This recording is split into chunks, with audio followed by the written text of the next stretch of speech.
Нет, жил я, скажем, у меня возможностей было больше, чем у обычного человека. То есть я родился в Эстонии, а с 7 лет я живу в Англии. То есть это уже само по себе, да, то есть то, что я жил в Англии, это уже дает тебе намного больше возможностей. Что это имеется в виду, что в Англии как бы все понимают, что мы можем сделать все, что угодно. То есть у нас нет ограничений. Я могу с Англии приехать сюда, и для меня это нормально. А то, что вот человек с Республики Саха может поехать в Англию, это не каждый себе может позволить. То есть обычный коневод наверняка не сможет пролететь в Лондон и там пожить там месяц. Да, я не миллионер, я не очень богатый, там я не живу в прелести, жизнь у меня хорошая, то есть у меня есть еда, одежда есть, самое главное, то есть у меня есть как бы деньги делать вещи, которые я хочу, но мне их никто не дает, то есть я как бы должен работать за это, как любой человек, просто возможностей больше. То есть, например, если я хотел работать, у меня было больше выборов, куда пойти. Если по учебе, когда я учился в школе, у меня было больше выборов, что я могу учить, и в какой институт я могу пойти, и какие дороги это открывает. То есть по учебе у меня я очень хорошо учился, отметки у меня были хорошие. И в какой-то момент у меня были варианты идти там в институт, в университет, да. По математике у меня было очень хорошо. То есть я мог пойти как обычный человек. В свое время в школе меня когда смотрели, направляли там Оксфорд, Кембридж по математике. То есть я мог туда пойти, выучить, то все. Меня это никогда как бы не тянуло. У меня вот эта проблема была в детстве, ну не в детстве, скажем, но когда в школе был. То есть у меня не было такого направления, потому что я знал, что я хочу именно вот это сделать.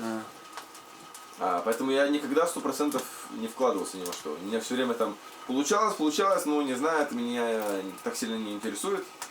Поэтому я всегда отходил. Ну, понимал то, что был способен. Вот. И я вот, например, начал работать с 15 лет. То есть в Англии, например, в 15 лет работать, это очень рано.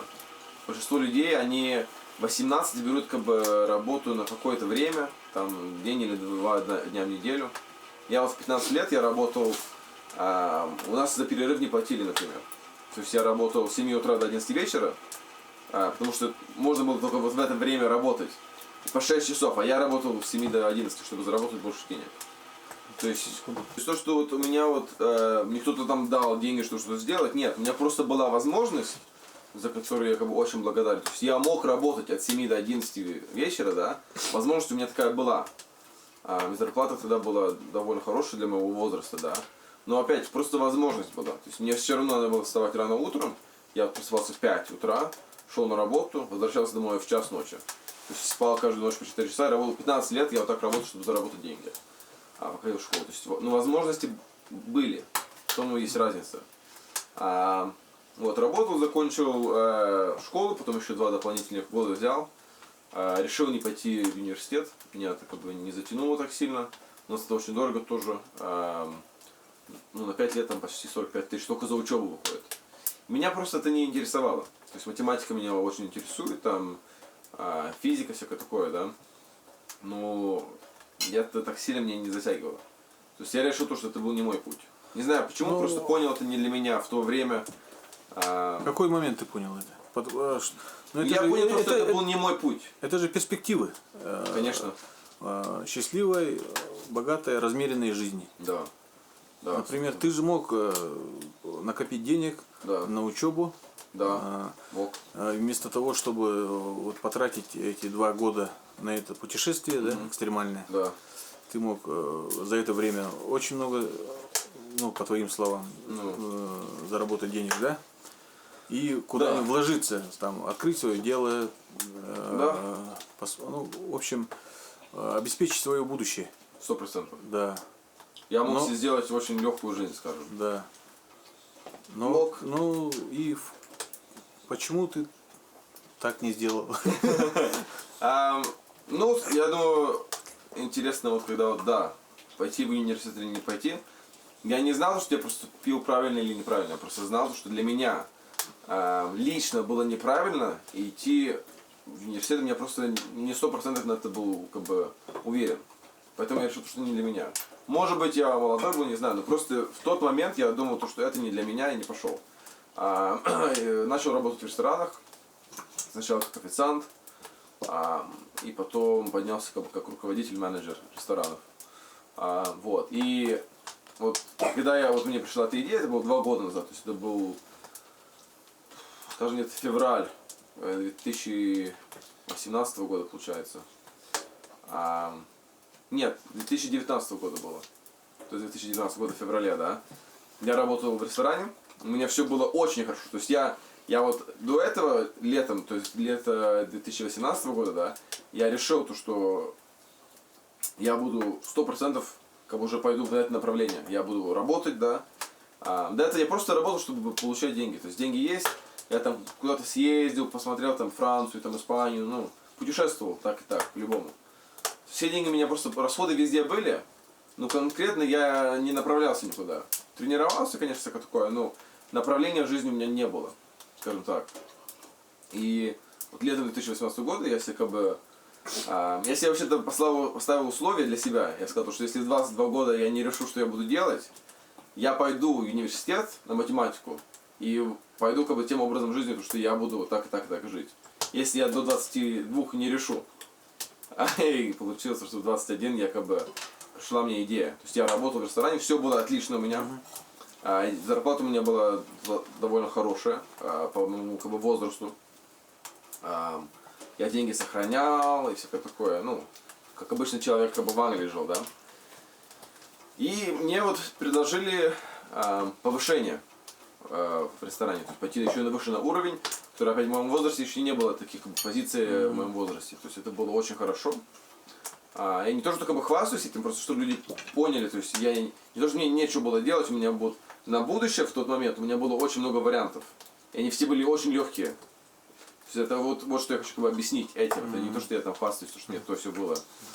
Просто такие возможности были. То есть меня вот с самого детства очень интересовала вот история, скажем, Монголии, вот Чингисхан, там как люди кочуют. И также Сибирь меня всегда интересовала. Не знаю почему, просто вот тайга и вот дикость как бы, природы, да, меня очень интересовала. Не знаю почему, просто интересовала. И вот февраль 2019 года у меня вот... Я решил, что я поеду в Монголию, поеду в Сибирь и буду на лошадях ездить, да. До этого на лошадях вообще не ездил. Просто решил, что я так сделаю. Небольшой момент был, просто пришла идея. Меня история вообще интересует. Не только Монголия, всего мира история интересует, потому что это очень глубокий предмет. И ну, есть такая поговорка, что как бы, историю пишут победители. Вот. И меня интересует как бы, культура, то есть люди. И что я от своего опыта понял, вот, как бы, когда молодой еще был, начал путешествовать сам, то есть там по Европе, то есть вот, по местам ездил. Я очень быстро понял, что когда ты прилетел в какое-то место, там пару дней побыл, живешь в отеле и поехал обратно, ты не почувствовал эту культуру и это место. Это то же самое, что я людям говорю, если ты приедешь сейчас в Англию, в Лондон, там, если месяц поживешь, это не Англия. Это совсем не Англия, это не английская культура. Английская культура находится в маленьких городах, о которых ты никогда не слышал. И там ты узнаешь, что такое Англия. И тут там есть различия тоже. Вот. И вот история меня всегда интересовала. Читал книжки, конечно, там через интернет очень легко было найти разный материал, который не только победители писали, то есть вот более фактический, реалистичный материал. Меня это больше интересовало. Не то, что там человек сказал, я понимаю, это кого-то перспектив, это наверняка не настоящая история, да. Я хотел как бы узнать вот более настоящие вещи. Сибирь меня интересовала, у меня прабабушка, например, родилась в Барнауле, это Алтай. И с детства всегда слышу как бы вот история Сибири, вот тайга. Всегда люди говорили, что есть тайга, вот такое прекрасное место, дикое место.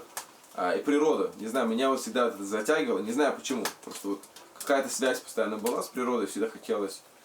То есть вот все вот эти, ну не все, но большинство конных культур, которые сейчас происходят, они все начались в Алтае. Один очень известный художник, я его имя сейчас не помню, он сказал, что Алтай это вообще-то центр Евразии. То есть все пошло оттуда. И если посмотреть по истории, то да, вот Монголская империя тоже все начало оттуда приходить. И мы сейчас смотрим до Сибири и Турция, да, там везде есть связь. То есть это все с Алтая произошло, скажем. Вот. И если смотреть по лошадям, то вообще-то весь мир освоевали на лошадях.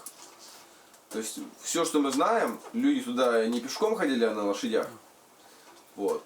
Ну да, в тот момент я про это не знал. Я знал, что такие вещи были, да.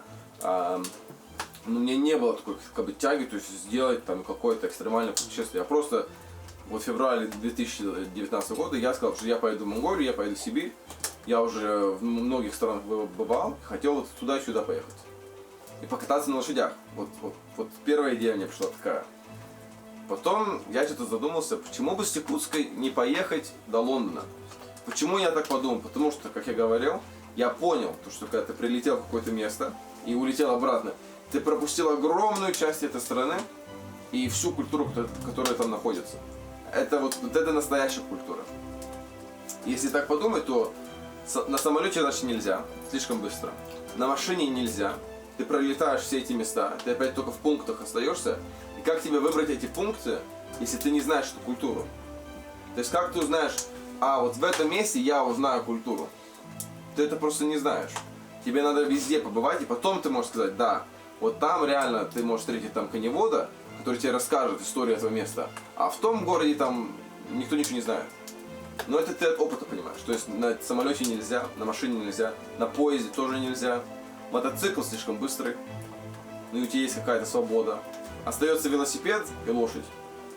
Вот два как бы способа движения, которые довольно медленные. То есть они тебе позволяют вот везде проходить. И разница между велосипедом и лошадью, лошадь тебе открывает культуру.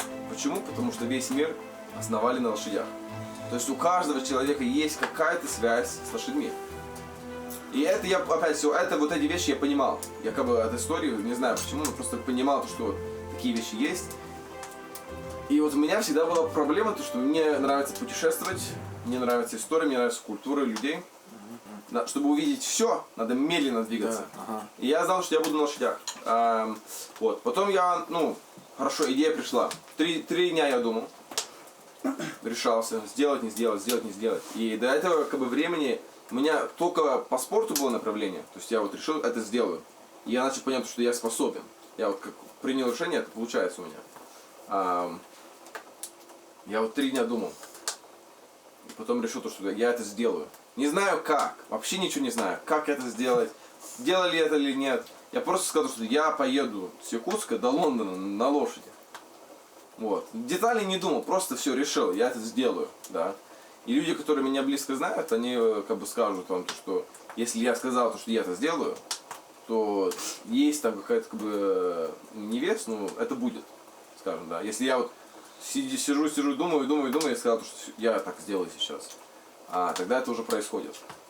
Если я сказал, я этого хочу, действительно, я подумал, я сказал, я хочу эту вещь, то я дам 100%, и все, что будет, то будет. Я не могу сделать ничего, кроме дать 100% от себя. Это как я вот эти вещи вижу. Вот. Когда я тренировался, я понял то, что когда ты приседаешь штангой, там только ты и штанга, да? И если ты дал 100% и у тебя не получилось, это не имеет никакого значения.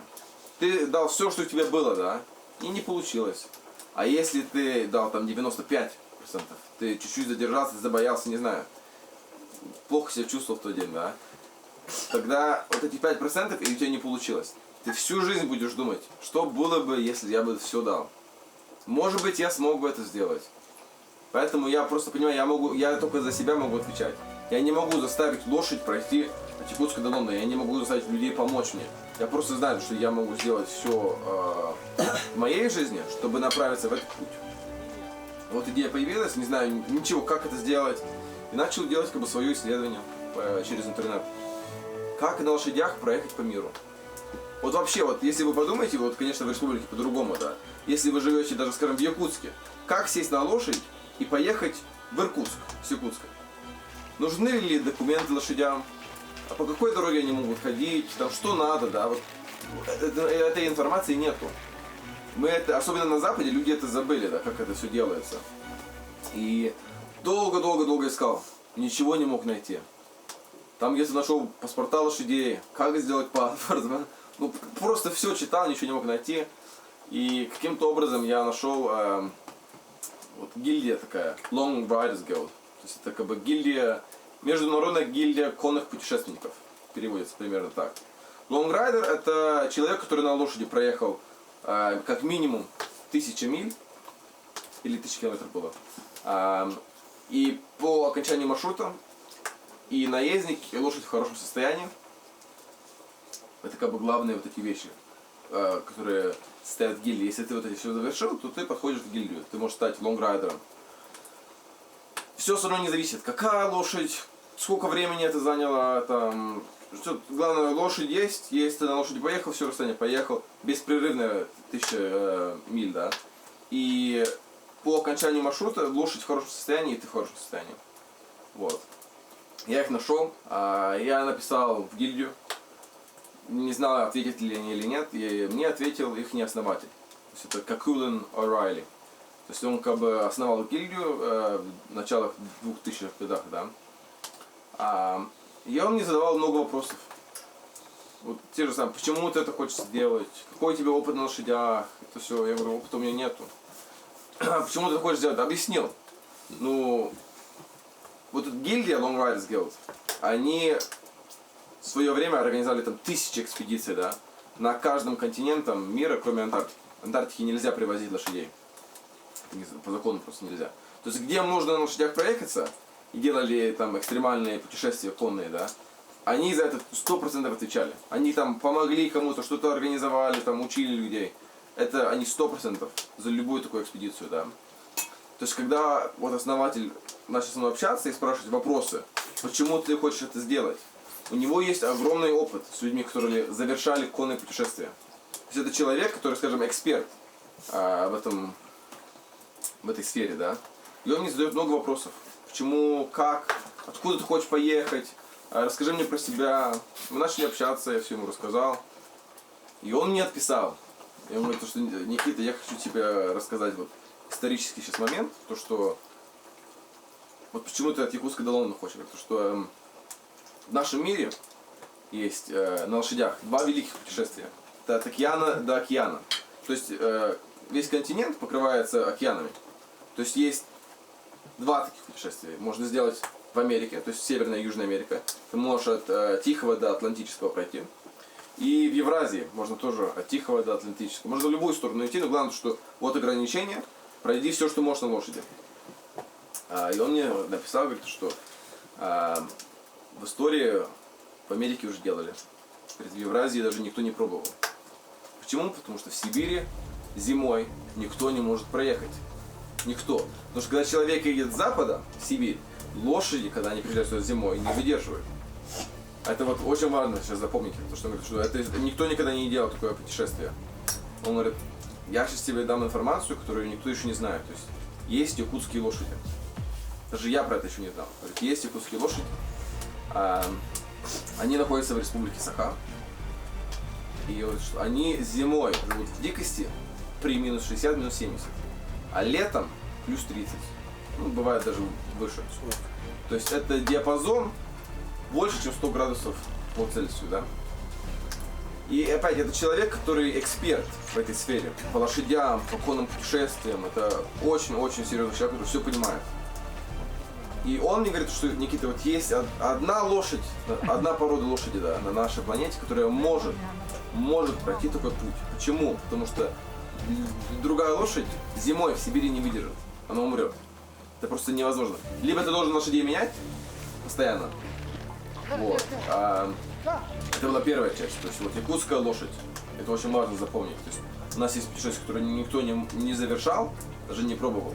И у нас теперь есть первая, как бы, главная часть, то, что есть якутская лошадь, уникальная лошадь. Он меня начал при нее обучать. Чем она отличается, где они находятся, как они выглядят. Потом, второй, как бы, важный факт, который он мне написал, это опять почему никто по Евразии не ездил. Потому что человек, который находится в Западе может все организовать. Когда он приходит в Россию, у него не получится. Он не говорит по-русски, он не понимает эту культуру. Там у него все, не пройдет. Если человек с России поедет, как только он выйдет с России, он не может организовать все по Европе. Почему? Потому что он должен говорить по-русски, по-английски на очень, как бы, высоком уровне, да, то есть свободно общаться. И он должен понимать эти культуры. Потому что на лошадях ты так медленно двигаешься, то есть ты нуждаешься в людях. То есть ты приехал, тебе надо где-то там траву найти, сено найти, покушать, переночевать, да. в тайге, ладно, там дикость, а когда ты вот в Европе находишься, например, вся земля частная. То есть если людям ты не нравишься, тебя никто не пустит. Это очень как бы важный факт. То есть люди должны тебе помогать. А чтобы они тебе помогли, ты должен с ними общаться. Ты должен им объяснить, откуда ты, почему ты туда едешь. А мне не будет просто человек приехал на лошади, показал нам что-то там, впускайте меня переночевать у вас дома. Особенно на Западе у нас как бы сейчас это не принято, то что там любой человек приехал тебе на лошади, не знаю, там пару дней наверняка не мылся, еще страшно выглядит, и хочет у тебя дома спать. Это довольно странно. Он говорит, что у меня вот уникальная как бы характеристики в том, что я по-английски говорю свободно и по-русски говорю свободно. Потому что всю Евразию ты можешь спокойно перейти из-за этого. У тебя корни русские, у меня вот корни эстонские, русские, украинские и узбекские. То есть у меня нет как бы патриотизма на один народ. То есть я не только русский, но я и все остальное. И плюс я еще англичанин, потому что я там 7 лет живу. То есть у меня нету там одного места, где я только это. Из-за этого я как бы довольно открыто смотрю на все культуры. То есть я всегда вижу вот от своего опыта, в любой культуре есть плюсы, есть минусы от перспективы человека. То есть куда бы ты ни смотрел, для тебя что-то будет плюс, для другого человека это минус. Это просто перспектив. Меня перспектив не интересовал. Я хотел открыто смотреть. Просто вот что есть. И потом люди могут сами себе принимать. Я просто хотел знать фактически вот эта культура, вот как они все делают. Не надо там свое как бы, мнение закидывать, вот что я про это думаю.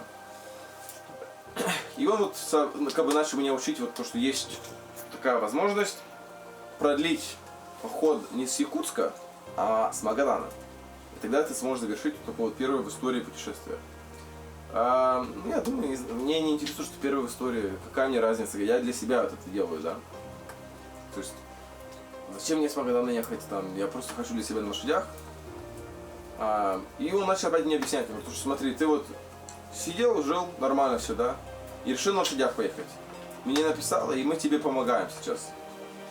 В мире есть сейчас другой Никита, который работает где-то тоже, да, и у него придет такая же идея, и он увидит, что ты вот это сделал, и он сделает свое путешествие. Если ты свое сейчас не завершишь, то, может быть, он свое не завершит. То есть все так работает. То есть я тоже что-то где-то увидел когда-то, что-то прочитал, и от этого у меня появился какой-то интерес. Вот. Ну, подумал, хорошо, сделаю. Проеду от океана до океана. И мы начали над этим работать. Идея это отлично. Ты придумал себе, я хочу так сделать. Это очень хорошо, да. Теперь надо иметь действие. То есть вот твоя идея, и вот оно происходит. Здесь между этим есть мост. То есть как ты реализуешь свою идею, скажем. И они начали меня обучать. То есть вот Long Riders, самые их опытные наездники начали меня обучать в походах. Что люди делают, какие ошибки они завершали, чтобы я их не завершал. И они мне все давали свой опыт. Это люди, которые ездили в Пакистане, в Ираке, там, в Монголии, в Тибете, в Афганистане, в Алтае были, ну, по всему миру практически. И они начали меня учить. Хорошо, вот как ты все делаешь, читай это, читай то, читай все, чтобы понимание было. Но понимание и практика – это разные вещи, я это тоже знал. То есть, хорошо, у меня есть вот эта наука, я понимаю, как это работает. И сейчас мне надо взять вот то, что я понимаю, и превратить это в практику. Потому что прочитать книгу и сказать я понял, и делать вещи – это совсем другое. Совсем другое. Я решил, я поеду в Монголию, в Сибирь, это мы уже знаем. И я прилетел в Москву. Нет, до этого, вернусь чуть-чуть. То есть идея идет. Я еще в то время работаю в ресторане. Да? Я работаю февраль, и до июня, пока я разрабатываю вот эту идею с основателем Long Riders Guild, Какулан О'Рейли, я еще работаю. Я тренируюсь постоянно, хожу на работу. Все, обычная жизнь. И в июне я решил, что все, время пришло. Я сказал в феврале, что я это сделаю. Время пришло действовать. То есть я в то время мне предлагают повышение: Никита, ты очень хорошо работаешь, мы хотим тебя повысить на еще один уровень, да.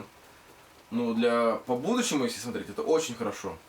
То есть если я смотрю как бы со стороны, у меня все идет хорошо в жизни, и мне предлагают еще лучшие вещи на будущее, то много вариантов.